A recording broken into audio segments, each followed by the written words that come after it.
मित्रों, मकर संक्रांति सूर्य उत्तर नारायण होने का पर्व है। इस त्योहार को संपूर्ण भारत में भिन्न भिन्न रूप में मनाया जाता है। इस दिन सूर्य देव, श्री हरि विष्णु, माता लक्ष्मी, श्री कृष्ण, श्री राधा और शनि देव की पूजा का महत्व है। मित्रों, हमारे धर्म ग्रंथों में उल्लेख इस महोत्सव के दिन ऐसे 10 कार्य बताए गए हैं जिससे करने से व्यक्ति के सभी संकट दूर होकर उसका संपूर्ण वर्ष शुभ बना रहता है। तो आइए साथियों, हमारे धर्म ग्रंथों में उल्लेख कुछ ऐसे ही महत्वपूर्ण कार्य के बारे में बताने जा रहे हैं जो मकर संक्रांति के दिन करने से व्यक्ति के सारे पाप धुल जाते हैं। मकर संक्रांति का अवसर बेहद ही शुभ माना जाता है, इसलिए इस दिन को चूकना नहीं चाहिए। सबसे पहले मित्रों, मकर संक्रांति के दिन प्रत्यक्ष रूप से दिखाई देने वाले सूर्य देव की आराधना हमें अवश्य करनी चाहिए। इस दिन सूर्य उत्तर नारायण होता है। इस दिन से दिन धीरे धीरे बड़ा होने लगता है और रातें छोटी। इस दिन सूर्य को अर्घ्य देना और उनकी पूजा करने का विशेष महत्व बताया गया है। जो भी व्यक्ति उनको अर्घ्य देता है उस दिन के महात्म्य की तुलना उसे अमोघ पुण्य की प्राप्ति होती है। दूसरा कार्य है मित्रों, पवित्र सरोवर में स्नान। नदी स्नान माना जाता है कि इस दिन सूर्य अपने पुत्र शनिदेव से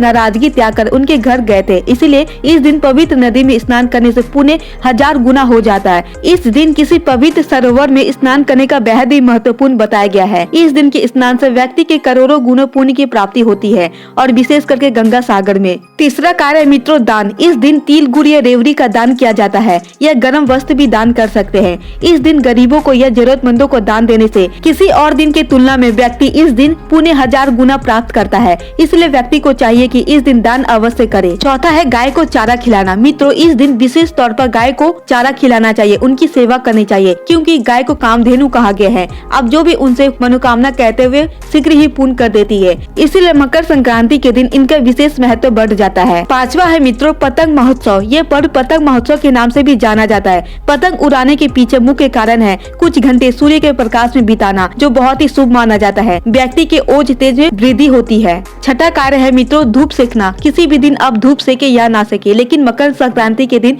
इसका विशेष महत्व बढ़ जाता है। यह समय सर्दी का होता है और इस मौसम में सुबह का सूर्य प्रकाश शरीर के लिए स्वास्थ्यवर्धक और त्वचा व हड्डियों के लिए अत्यंत लाभदायक होता है। अतः उत्सव के साथ ही सेहत का भी लाभ मिलता है, इसलिए धूप सेकना ही चाहिए। सातवां कार्य है मित्रों, तिल गुड़ खाना या बांटना। मित्रों, सर्दी के मौसम में वातावरण तापमान बहुत कम होने के कारण शरीर में रोग और बीमारियां जल्दी लगती है, इसलिए इस दिन गुड़ और तिल से बने मिष्ठान या पकवान बनाए, खाए और बांटे।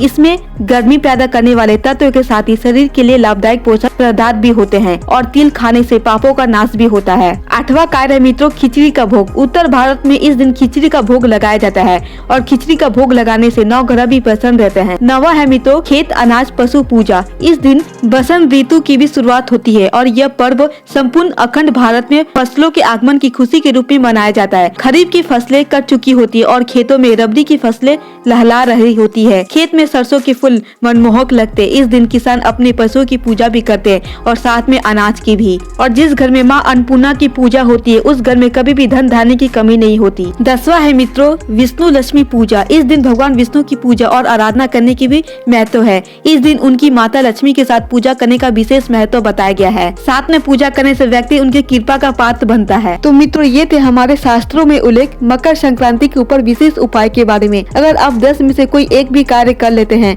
तो आपको 1000 गुना पुण्य की प्राप्ति होती है। मित्रों, ये वीडियो आपको कैसी लगी? अगर थोड़ी भी पसंद आई हो तो प्लीज आप हमारे चैनल को सब्सक्राइब कर दे और वीडियो को एक लाइक भी कर दे।